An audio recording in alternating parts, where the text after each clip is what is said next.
So ayan mga kaibigan, good afternoon. Welcome dito sa bahay mga kaibigan.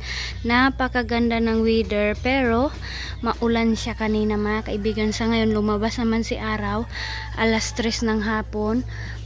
Patak-patak po yung ulan natin mga kaibigan in this update. Napakaganda ng view. Ayan. So ngayon ihatid ko si Soy Soy kasi kanina pa dito, kagabi pa si Soy Soy. Punta kami doon sa Tabuk mga kaibigan kasi nakakatar dito. Walang wala kaming lingaw ba. Kaya doon kami sa Tabuk para tawanan na naman kami doon nila Ate Hak, ni Ate Maninay. So baka meron silang mga niluto doon, so makakain tayo mga kaibigan. So update ko kayo kapag nakapunta na kami la Soy Soy at ni Kim.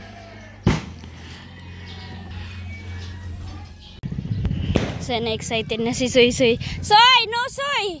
What Soy?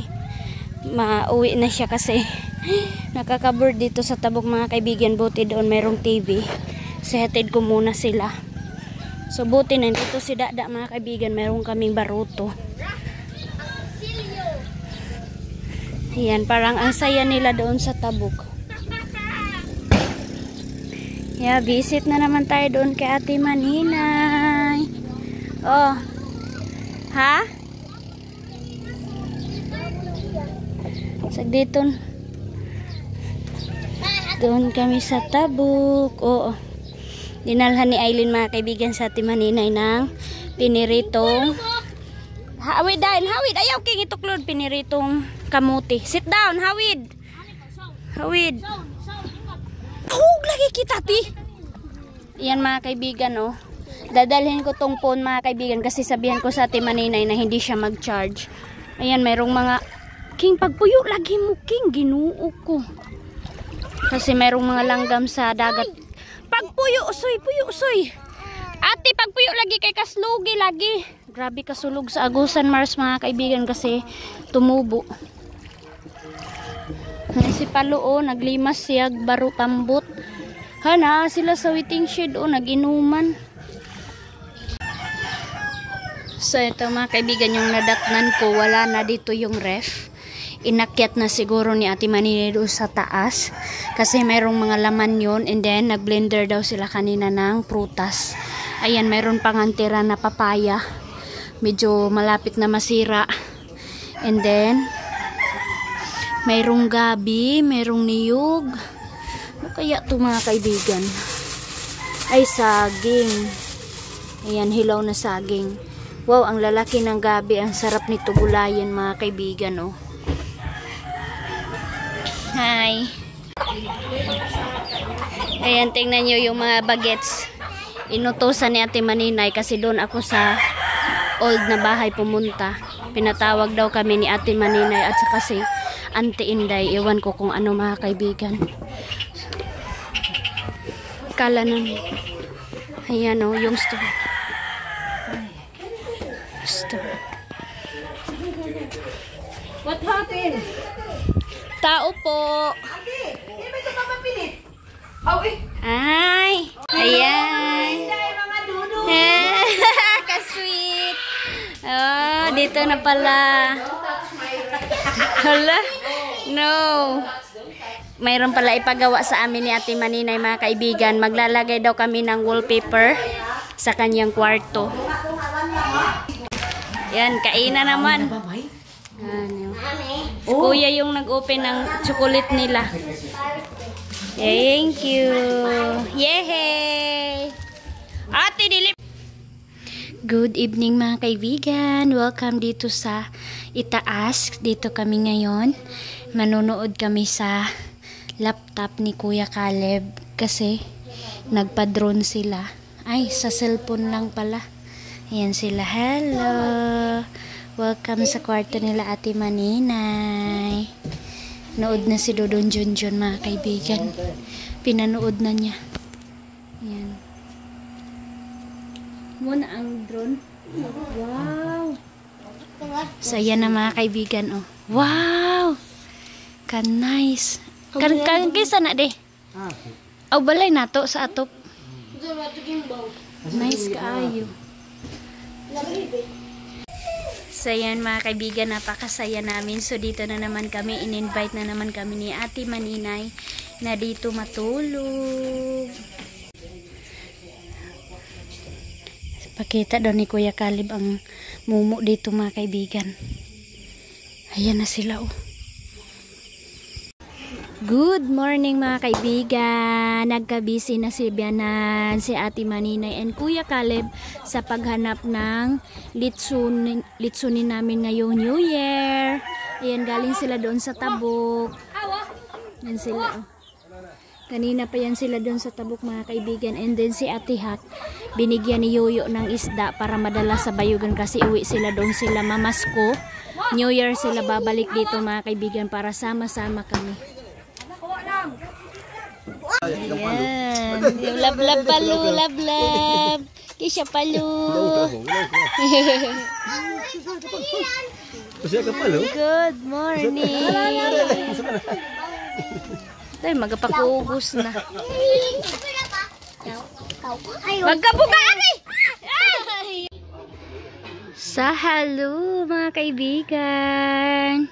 Latest update. Sa wakas nakatuyo na si Bianan ng kanilang mais. Yung panglas nila na buhos na kailangan ipatuyo. So okay na. So in this update mga kaibigan, iniwan kami nila Ate Aileen and Kuya Caleb. Wala na sila dito. Pumunta sila doon sa bayan ng San Francisco mga kaibigan para maka-grocery sa mga pagkain or ano man mga kaibigan para sa kanyang house, kagamitan para sa house ni Ate Maninay. So yun po. Ayan, tingnan nyo mga kaibigan, nag-alala si Soy Soy kay King, naglaro daw si King mga kaibigan doon. So alam nyo mga kaibigan, dito talaga si Soy Soy sa Tikgon. Hindi talaga siya sumama doon kay mama niya. Dito talaga siya mag-enjoy kasi marami siyang kalaro.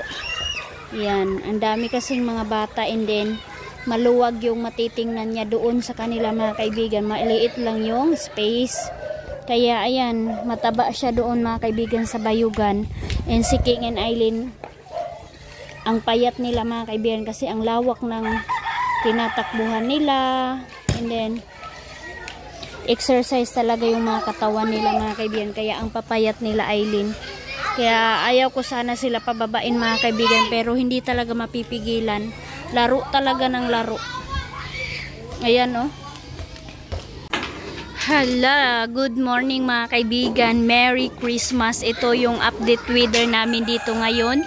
Makulimlim mga kaibigan, dagom kaayo ang kalangitan. And then, alam nyo mga kaibigan, sobra akong nahirapan sa pag-registered ng SIM ko na Globe dito sa sa isa nating phone sa pabigay ni Ate Maninay, yung regalo niya sa akin.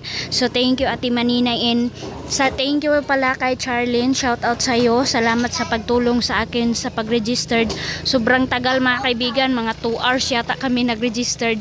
Sobrang hirap talaga mga kaibigan yung i-registered ang Globe. So okay na po, na-registered na siya.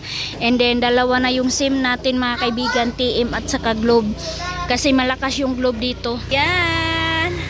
Dito na ako, nakauwi na ako sa bahay mga kaibigan. Hindi pa nga ako nakahilamos kasi inano ko na talaga kasi niloadan daw ako ni Kuya Caleb ng sa SIM ko. So thank you Kuya Caleb sa load. Ingat po kayo ni Ate Maninay dyan sa San Franz kasama si Iman at saka si Janjan. So enjoy lang kayo sa Christmas ninyo, banding. So ayan, yung dalawa nandito pa rin sa akin, si Soy Soy. So pakainin ko pa yan ngayon. So ito po yung update natin in this morning. Welcome sa bahay. Merry Christmas mga kaibigan ko. Shout out sa inyong lahat. So ayan mga kaibigan, good afternoon, maulan na hapon. Ayan sila mama, paalis si mama kasama yung mga kids, si Aileen at saka si Soy Soy at saka si Papa mga kaibigan. Susundiin nila si Ate Maninay. Uwi na po sila Ate Maninay kasama si Iman at saka si Janjan at saka si Kuya Caleb. Mga kaibigan, yun yung dahilan kung bakit hindi na kami nag-celebrate ng Pasko. Namili na lang si Ate Maninay mga kaibigan ng gamit. And then Alam nyo dito sa amin mga kaibigan, dahil sa sa pagtitipid na din, yung celebration talaga sa New Year na po talaga kami dito mga kaibigan. Napakatahimik dito sa amin in this update natin mga kaibigan. Makulimlim yung weather. So gusto ko sana sumama para makita nyo kung ano yung sitwasyon nila doon, kung ano yung mga nabili ni Ate Maninay. Pero dito na lang ako mamaya mag-update sa inyo. Punta na lang tayo doon sa Tabuk kasi hindi pa talaga ako tapos nagwasing. So ayun doon na, sama si Papa at saka si Mama doon. Sa hello mga kaibigan, dito na po ako sa Tabuk. Mag-antay tayo ila Ate Maninay. Nakapunta na ako. Hi Tiyo! Hala, meron na ako naririnig mga kaibigan na canter. Parang sila na talaga to. Oh my God, ayun na. Ay na sila! We are here na ate. Sila na dyan tinday. Hala mga kaibigan, dito na sila Ate Maninay. Yehe, ayan ang canter. Wow, ang bilis lang nila. Ang bilis nila Ate Maninay. Wow. Ano si Mami Ay? Welcome home ulit Mami Ay. Ang mga batuta. Yuk, tanaw yuk, Mami Ay. Bye-bye. Yung. Mami Ay.